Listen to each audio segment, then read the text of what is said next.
জুলাই গণঅভ্যুত্থান পরবর্তী যখন নানা সংস্কার আলোচনা ঠিক সমান্তরালভাবে গিয়েছে জাতীয় নির্বাচন আলাপ, কিন্তু জুলাই সনদের ভিত্তি তৈরিতে গণভোটের প্রয়োজনীয়তাও কম নয়। আজ আমরা ভোটের ট্রেনে আলোচনা করব গণভোট এবং তফসিল নিয়ে। পুরো আয়োজন জুড়ে আপনার সঙ্গে আছে নাজমুস সাকিব। দেশের সবচেয়ে মজবুত আরএফএল ল্যাডার, যা 6061 গ্রেড অ্যালুমিনিয়ামে তৈরি। শক্তিশালী এমএস ক্রসবার নিশ্চিত করে সর্বোচ্চ নিরাপত্তা। RFL ladder. দর্শক, আমরা আলোচনায় যাব, তবে তার আগে চলুন দেখে আসি বিগত 3টি নির্বাচন নিয়ে কি হয়েছিল সেই সংক্রান্ত সরকারি তথ্যচিত্রটি। যতবার ক্ষমতা এসেছে জনগণের ভোটেই এসেছে, তার বাইরে কখনো ক্ষমতা দখল করে নাই। এই যে আপনার সিলমারা শুনে না আমাকে, আমি স্যার স্ট্রোকের রোগী, 2 বার স্ট্রোক করছি। সিলমারটা দেখছেন?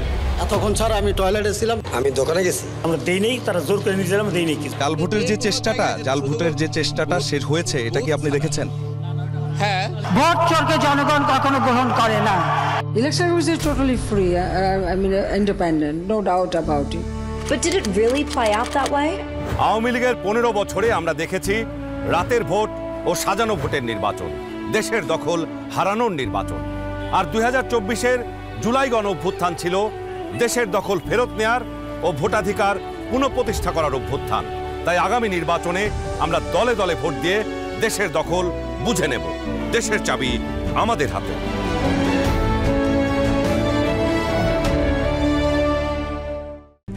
RICL TMX, যুগের পর যুগ স্থাপনা থাকে মজবুত। VRM প্রযুক্তির RICL TMX।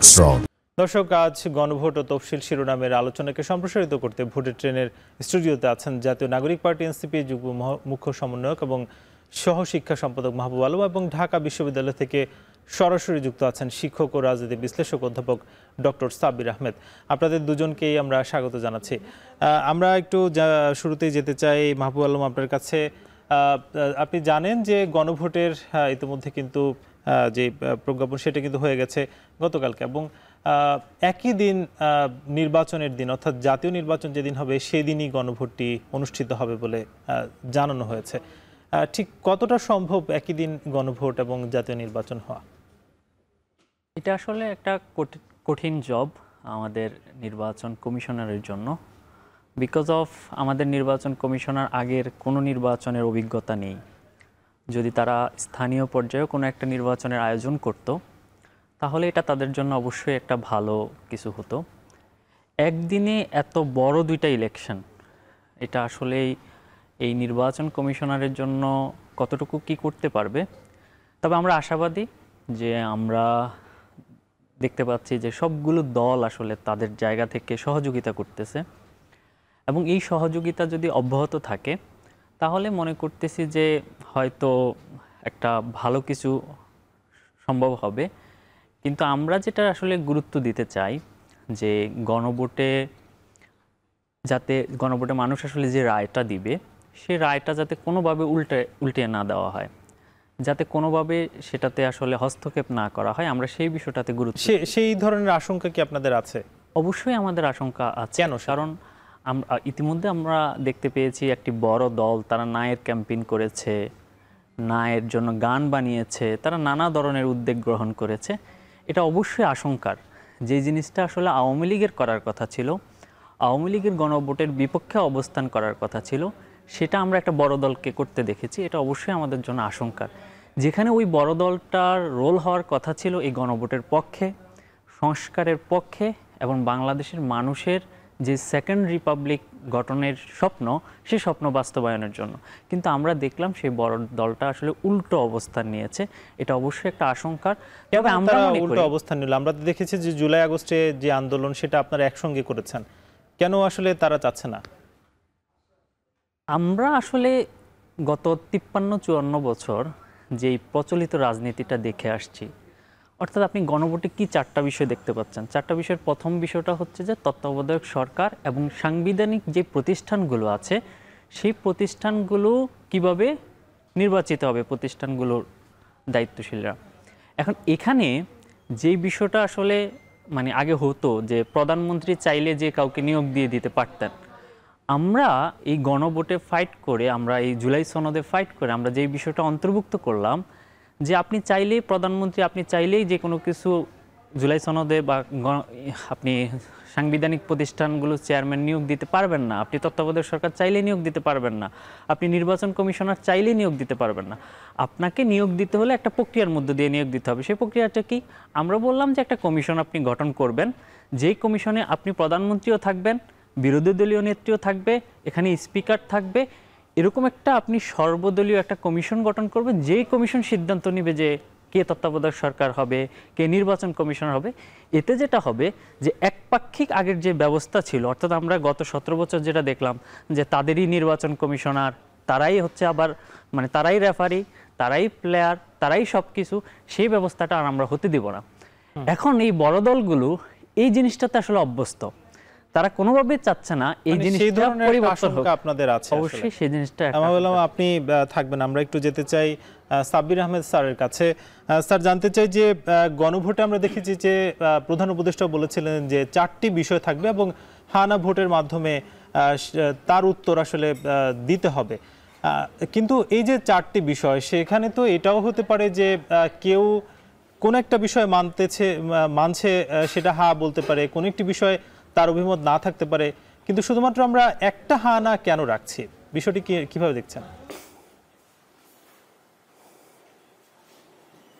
ধন্যবাদ আপনাকে। সেটা হলো যে আপনাকে মানে আমরা গণভোটের ব্যাপারে ইতিমধ্যেই রাষ্ট্রপতি একটা অধ্যাদেশ জারি করেছেন এবং এর মধ্য দিয়ে গণভোটের যে আইনগত এবং নৈতিক ভিত্তি দুটোই কিন্তু তৈরি হয়ে গেল আগে। সুতরাং এবং আমরা জানলাম যে একই দিনে, আমরা জানি যে একই দিনে গণভোট এবং ভোট হবে এবং সেখানে 4টা প্রশ্ন থাকবে।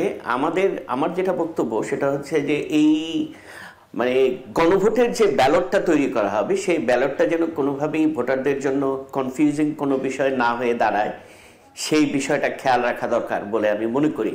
এবং আমার ধারণা যে নির্বাচন কমিশন এই বিষয়ে সক্রিয় উদ্যোগ নেবেন এবং ব্যালটটা যেন এমনভাবেই তৈরি হয় যাতে একজন ভোটার যখন ভোট দিতে আসবেন তিনি যেন খুব সহজেই গণভোট এবং জাতীয় সংসদের ভোটটা সহজেই দিতে পারেন। ধন্যবাদ আপনাকে। স্যার, আমরা ব্যালটের বিষয়টি শুনছিলাম, কিন্তু একটা বিষয় তো আসছে, যেমন আমার আসলে মূলত যে প্রশ্নটা ছিল যে 4টি পয়েন্টে আমরা যে হা না ভোট দেব, তার মধ্যে 2টি বিষয় আমার হা হতে পারে এবং আরও 2টি কিংবা একটি বিষয় না হতে পারে, কিন্তু আমার তো 4টি বিষয়ই হয় হা দেয়া লাগছে অথবা না দেয়া লাগছে। এই বিষয়টা কিভাবে দেখছেন? না, এটা তো অবশ্যই কনফিউজিং, এটাকে আপনার অবশ্যই রিথিং করতে হবে এবং আমি বিশ্বাস করি যে আলটিমেটলি যখন নির্বাচন কমিশন তার প্রস্তুতি চূড়ান্ত করতে দিয়ে এই বিষয়টির দিকে তারা নজর দেবেন। এটা তো হতে পারে না এইভাবে 4টা বিষয়কে আপনি দিয়ে আপনি ভোটারদেরকে আপনি কনফিউজ করবেন, এবং যেটা আলটিমেটলি আমাদের মনে রাখতে হবে যে অতীতে আমরা দেখেছি যে গণভোটে আপনার ভোট দেওয়ার যে রেট বা হার আমরা দেখেছি, সেই হার কিন্তু তুলনামূলকভাবে কম। সেটা যদি এখন এই কনফিউশনের কারণে এই ভোটারদের ভোট দেওয়ার হার যদি কমে যায়, সেটা একটা আমাদের জন্য খুবই বিপর্যয় তৈরি করবে বলে আমি মনে করি। সুতরাং এইটা নিয়ে অবশ্যই ভাবতে হবে নির্বাচন কমিশনকে, যে যাতে ভোটারদের মধ্যে কোনোভাবেই কনফিউশন তৈরি না হয়। এবং এই ক্ষেত্রে তাদের আমার মনে হয় রাজনৈতিক দলগুলোর সাথেও তারা চাইলে আলোচনা করতে পারে যে এটাকে কিভাবে এই 4টা প্রশ্নকে আরও সিম্পলিফাই করে একটাতে কনভার্ট করা যায়। আমরা এর বাইরেও আসলে আরেকটা বিষয় নিয়ে আলোচনা করতে চাই যে নির্বাচনে যে নিম্নকক্ষে আসলে যারা প্রাপ্ত ভোটের মাধ্যমে প্রতিনিধি হবেন, তাদের সংখ্যানুপাতিকের আলোকে উচ্চকক্ষে আমরা হয়তো 100-র মধ্যে দেখব, কিন্তু সেটা কি একটা জিনিস তৈরি করবে কিনা যে নিম্নকক্ষে যারা থাকবেন তাদেরই একটি ছায়া সংসদ আবার উচ্চকক্ষে পাচ্ছে কিনা, এটা নিয়ে আপনাদের কাছে প্রশ্ন থাকবে। তবে তার আগে নিব আমরা ছোট একটা বিরতি, ফিরবো কিছুক্ষণ পর।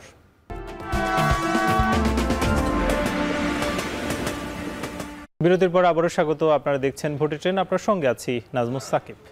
আজ আমরা আলোচনা করছি গণভোট ও তফসিল নিয়ে। আলোচনাকে সম্প্রসারিত করতে ভোটের ট্রেন স্টুডিওতে আছেন জাতীয় নাগরিক পার্টির এনসিপি যুগ্ম মুখ্য সমন্বয়ক এবং সহশিক্ষা সম্পাদক মাহবুব আলম, এবং ঢাকা বিশ্ববিদ্যালয় থেকে সরাসরি যুক্ত আছেন শিক্ষক ও রাজনীতি বিশ্লেষক অধ্যাপক ডক্টর সাব্বির আহমেদ।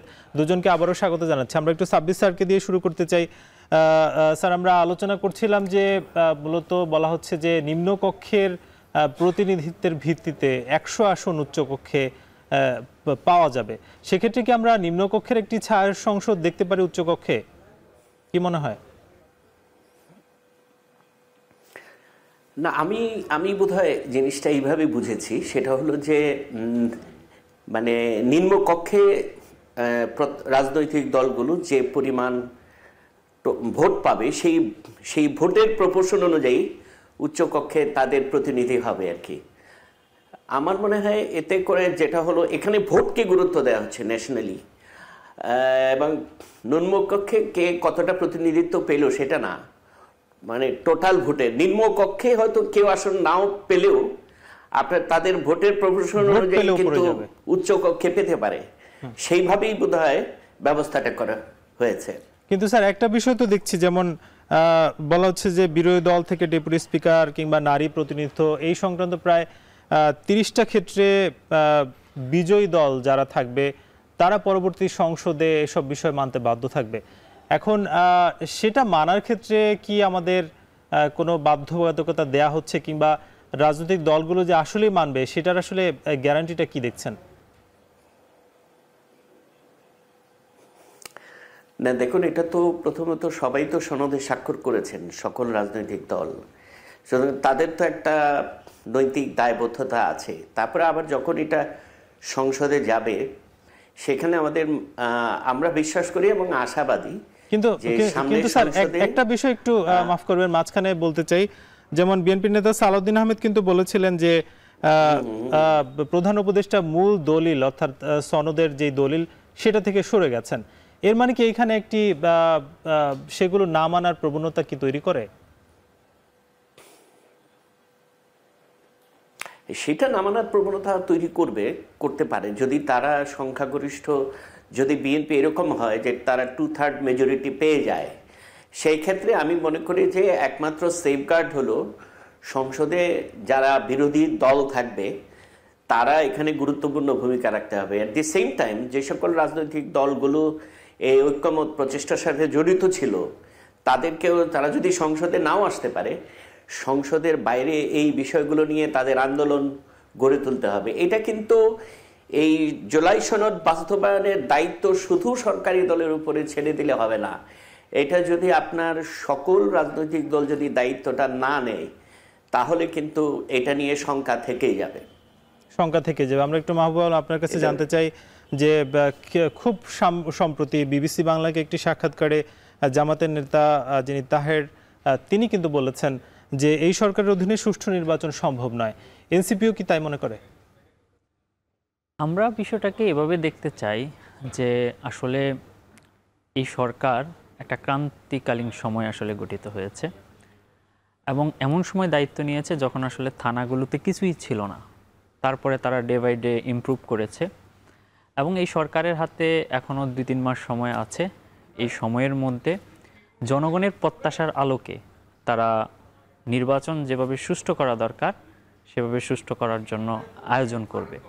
আমি স্যারের সাথে একটা বিষয় অ্যাড করতে চাই, সেটা হচ্ছে আমরা বাংলাদেশের জনগণ, আমরা যেটা মনে করি যে আমরা যখন গণভোটের মধ্য দিয়ে কোনো একটা বিষয় পাশ করব, সেটা বাংলাদেশের কোনো রাজনৈতিক দলের শক্তি নেই, সেই বিষয়টা তারা প্রত্যাখ্যান করবে। যদি তারা প্রত্যাখ্যান করে তাহলে তাদের পরিণতি আওয়ামী লীগের চেয়ে খারাপ হবে।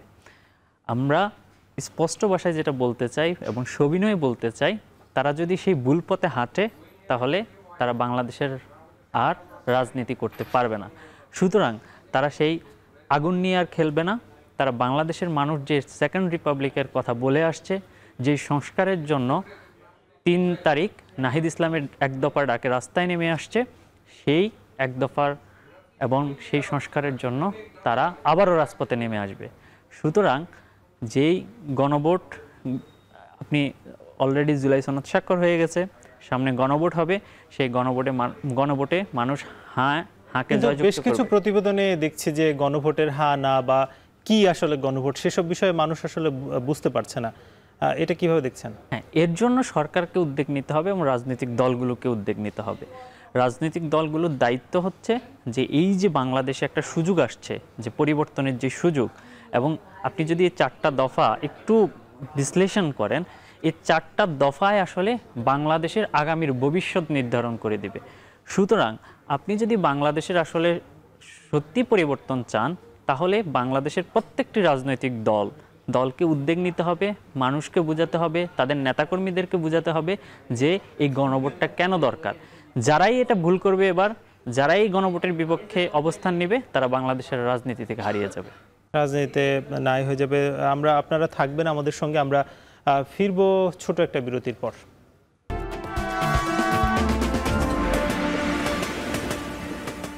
বিরতির পর আবারও স্বাগত। আপনারা দেখছেন ভোটের ট্রেন, আপনার সঙ্গে আছি নাজমুস সাকিব। গণভোট ও তফসিলের আলোচনাকে সম্প্রসারিত করতে ভোটের ট্রেনের স্টুডিওতে আছেন জাতীয় নাগরিক পার্টির এনসিপি যুগ্ম মুখ্য সমন্বয়ক ও সহশিক্ষা সম্পাদক মাহবুব আলম, এবং ঢাকা বিশ্ববিদ্যালয় থেকে সরাসরি যুক্ত আছেন শিক্ষক ও রাজনীতি বিশ্লেষক অধ্যাপক ডক্টর সাব্বির আহমেদ। দুজনকে আবারও স্বাগত জানাচ্ছি। আমরা মাহবুব আলম, আপনার কাছে জানতে চাই যে নির্বাচন কমিশন থেকে বলা হচ্ছে যে এই অর্থাৎ ডিসেম্বরের শুরুর দিকেই তফসিল ঘোষণা হতে পারে, কিন্তু আইন শৃঙ্খলার যেসব বিষয়গুলো আমরা দেখছি, ঠিক মাসখানেকের আগে বেশ কয়েকটি জেলাতে বিজিবি মোতায়েন করা হয়েছে, এবং দেখেছি যে বেশ কয়েকজন অর্থাৎ শেখ হাসিনা থেকে শুরু করে কয়েকজনের রায়ের ক্ষেত্রে কয়েকটা অঞ্চল অর্থাৎ পদ্মা সেতুর একটা পাশ প্রায় গাড়ি চলাচল বন্ধই এক প্রকার ছিল। এই পরিস্থিতিতে আসলে তফসিল দেওয়ার পর আইন শৃঙ্খলার উন্নতি কি আসলে ঘটতে পারে নাকি আরও অবনতি ঘটবে?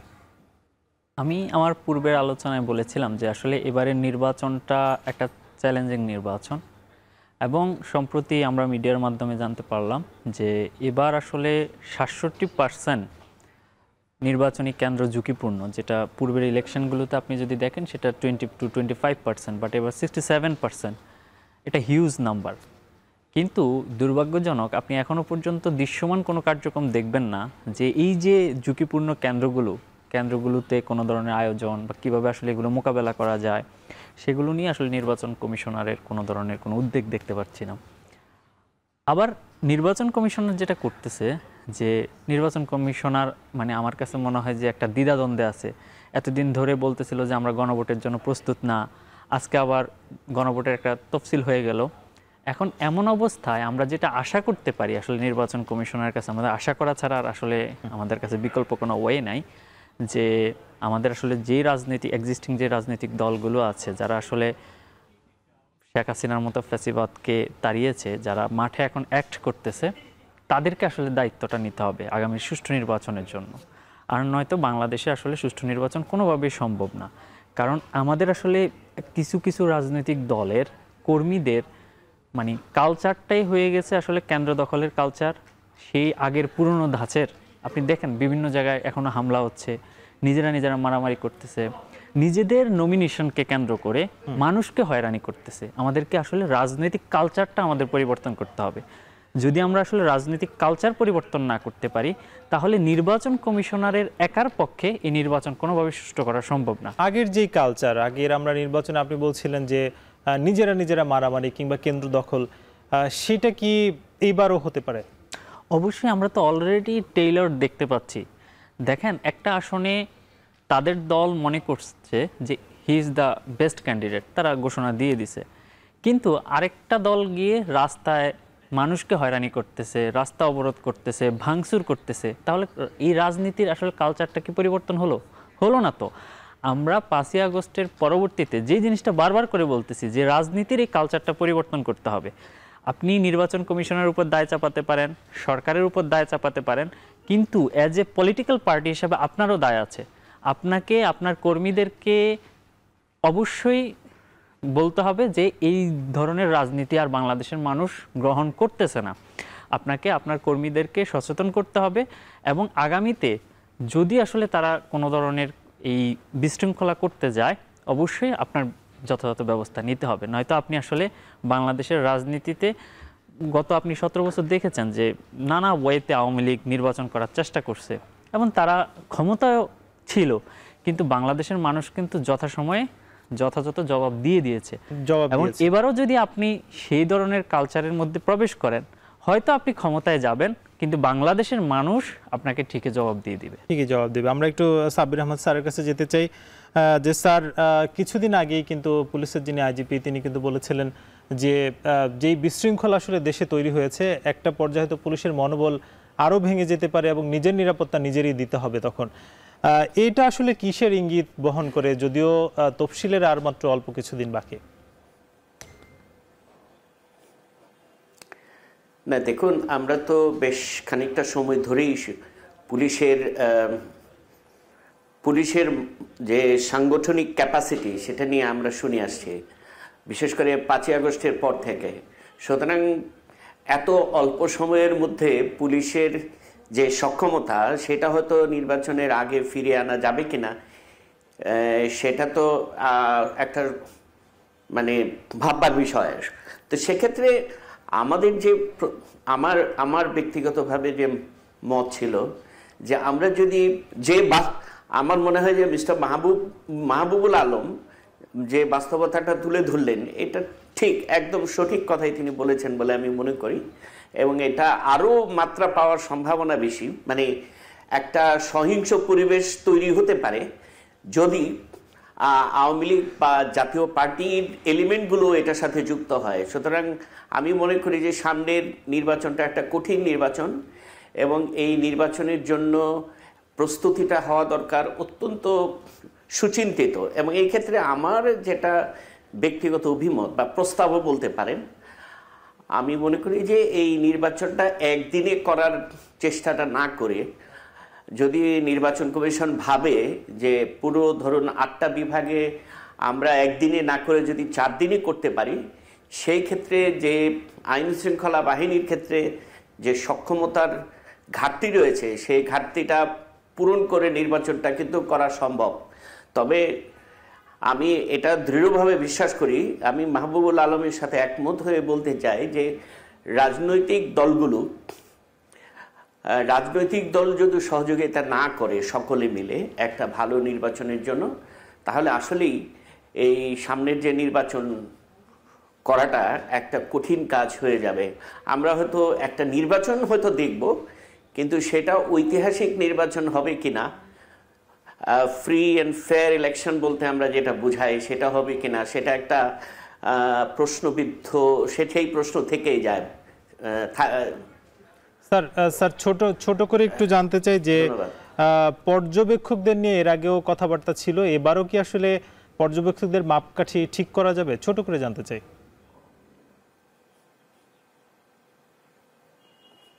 না, এটা তো আমি মনে করি যে নির্বাচন কমিশনের তাদের নীতিগত সিদ্ধান্তের ব্যাপার, এবং সেটা কেন জানা যাবে না। যদি নির্বাচন কমিশন এই বিষয়ে সিরিয়াস হয় তাহলে তো অবশ্যই এটা সম্ভব। পর্যবেক্ষকরা যেন তারা সঠিকভাবে তাদের দায়িত্ব পালন করতে পারে, সেই নীতিমালা তাদের পুরনো নীতিমালা যদি মনে করেন সংশোধন করার দরকার, সেই নীতিমালা চেঞ্জ করে নতুনভাবে সেই নীতিমালা করা যেতেই পারে।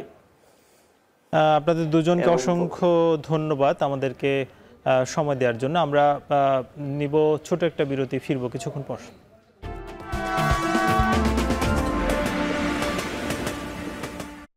আবারও স্বাগত। আপনারা দেখছেন ভোটের ট্রেন। এ পর্যায়ে যেতে চাই প্রান্তিক অঞ্চলে, জানতে চাই গণভোট এবং তফসিল নিয়ে কি ভাবছেন তারা। ফেনী থেকে যুক্ত হচ্ছেন সহকর্মী সোলাইমান ডালিম। ডালিম, জানতে চাই যে আপনার সাথে যারা আসলে তারা বিভিন্ন দলের আসলে প্রতিনিধিত্ব করছেন, কি ভাবছেন আগামীর গণভোট এবং তফসিল নিয়ে?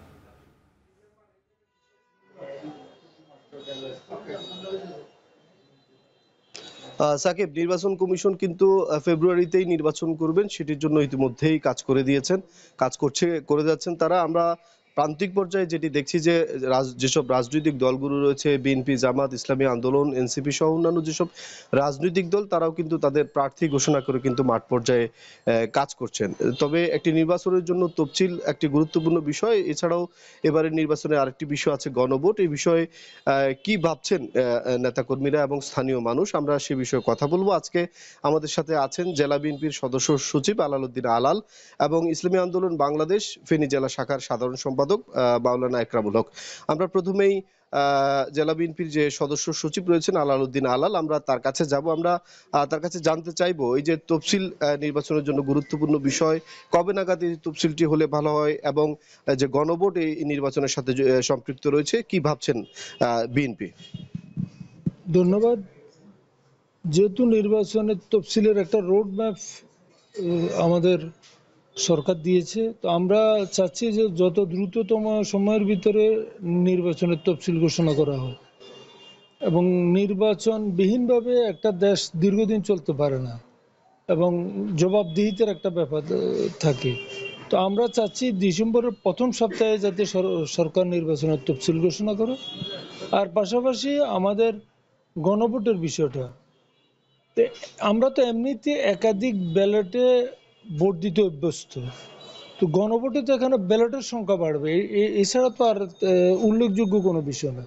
তো সুতরাং এইসব বিষয়ে এখন আর এত দীর্ঘ আলোচনার আর কোনো বিষয় না। এখন শুধু আমরা অপেক্ষা করতেছি নির্বাচনের তফসিল ঘোষণার, এবং তার সাথে গণভোটও একসাথে হবে।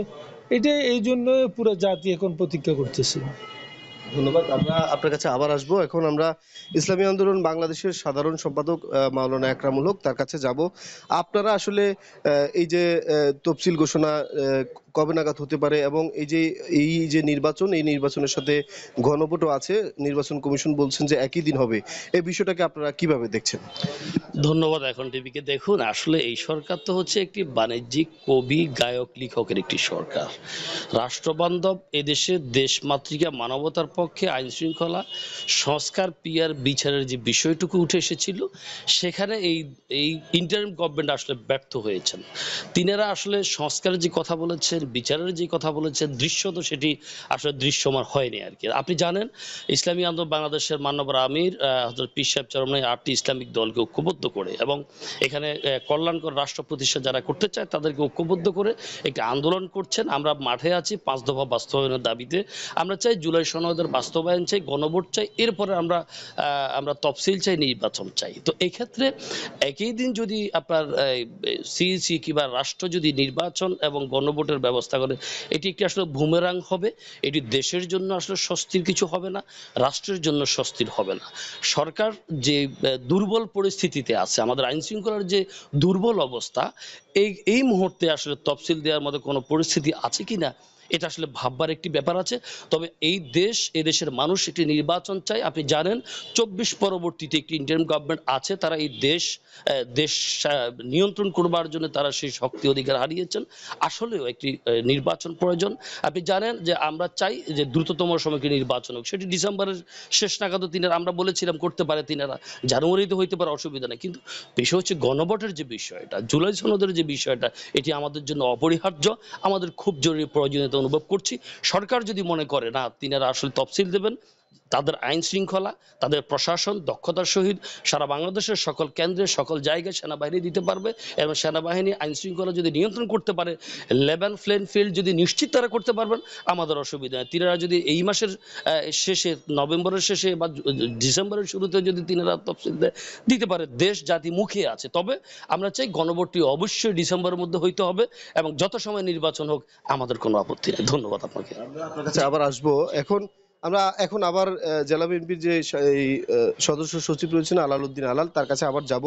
ইসলামী আন্দোলন যে প্রার্থী আমাদের সাথে আজকে আছেন, তিনি বলেছেন যে আইন শৃঙ্খলার যে পরিস্থিতি, সেটি কি আসলে একটি নির্বাচন উপযোগী হয়েছে কিনা সেটির বিষয়ে সন্দিহান। আপনারা আসলে আইন শৃঙ্খলা পরিস্থিতি একটি নির্বাচনের জন্য, সুষ্ঠু নির্বাচনের জন্য তৈরি হয়েছে কিনা, আপনারা কি মনে করেন? আইন শৃঙ্খলা পরিস্থিতি তো দেশে বর্তমানে যে পরিস্থিতি আছে, এটা নির্বাচনের ক্ষেত্রে এটা কোনো ব্যাঘাত হবে বলে আমার মনে হয় না। যেহেতু আমাদের এই সেনাবাহিনী বৈচারিক ক্ষমতা নিয়ে মাঠে আছে, এগুলো কোনো কিছুই সমস্যা না। সমস্যা হলো একটা, ইসলামী আন্দোলন সহ অনেকগুলো দল এখন সরকারের একটা অংশীদার হয়ে গেছে। তারা চাচ্ছে সময়টা যত দীর্ঘায়িত করা যায়, তারা এই ক্ষমতার একটা অংশীদার এখন ভোগ করতেছে। তারা এখন নানা জায়গায় প্রভাব বিস্তার করতে পারতেছে। নির্বাচন হয়ে গেলে তো এখানে যারা নির্বাচিত সরকারের কাছে ক্ষমতা চলে যাবে। তো ওনারা আসলে নির্বাচনে ওনাদের আসনগত বিষয়টা মনে হয় কনফার্ম হতে পারে না যে তারা একটা সুবিধাজনক আসন পর্যায়ে যাবে। এই জন্য তারা এখন বর্তমান সময়টাকে তারা সরকারি দল হিসেবে বেছে নিচ্ছে। তবে নির্বাচন একদম জরুরি, ডিসেম্বরের প্রথম সপ্তাহে তফসিল ঘোষণা করাটা একদম জরুরি। ধন্যবাদ। আমরা ইসলামী আন্দোলনের যে প্রার্থী রয়েছেন তার কাছে আবার যাব। আপনাদের অন্যান্য যে আজকে আমরা যে আলাল ভাইকে নিয়ে আসছি, ওনারা বলছেন যে এই কথার সাথে আপনি একমত কিনা?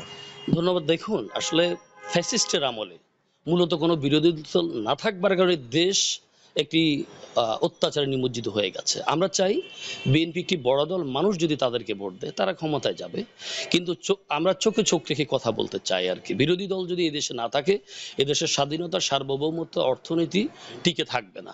স্বাধীনতার সার্বভৌমত্ব রক্ষায়, এদেশের গণমানুষের ম্যান্ডেট রক্ষায়, এদেশের টাকা এদেশে রাখবার জন্য আমরা চাই না আর কি 1000 কোটি টাকা এদেশ থেকে বাইরে পাচার হোক, বেগমপাড়া হোক। আবার ওই ফ্যাসিস্টের মতো, যেহেতু আপনি জানেন বিগত আন্দোলন সংগ্রাম আমরা 17 বছর ধরে তাদের সাথে, আমরা বিএনপির মতো একটি বৃহত্তর রাজনৈতিক দলের সাথে আমরা সম্পর্ক ছিলাম।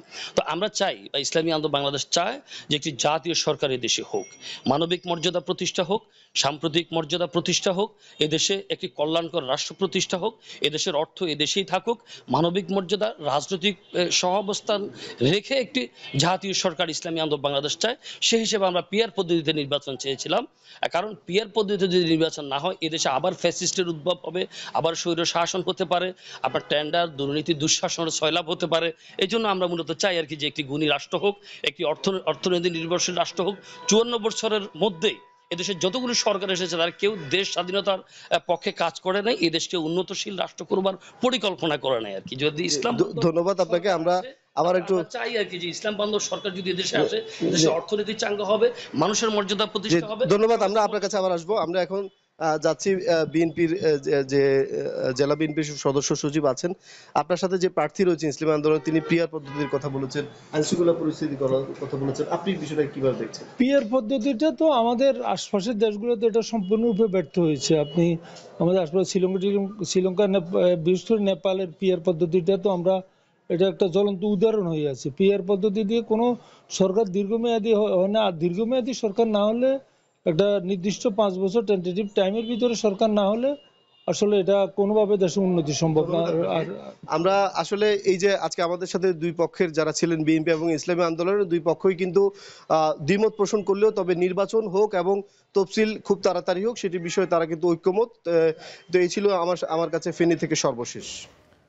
ধন্যবাদ ডালিম। আপনার মাধ্যমে জানছিলাম যে এই দুটি দলের যারা নেতা আছেন তারা কিন্তু জানাচ্ছিলেন যে তাদের যে মতামত সেসব বিষয়ে। অসংখ্য ধন্যবাদ।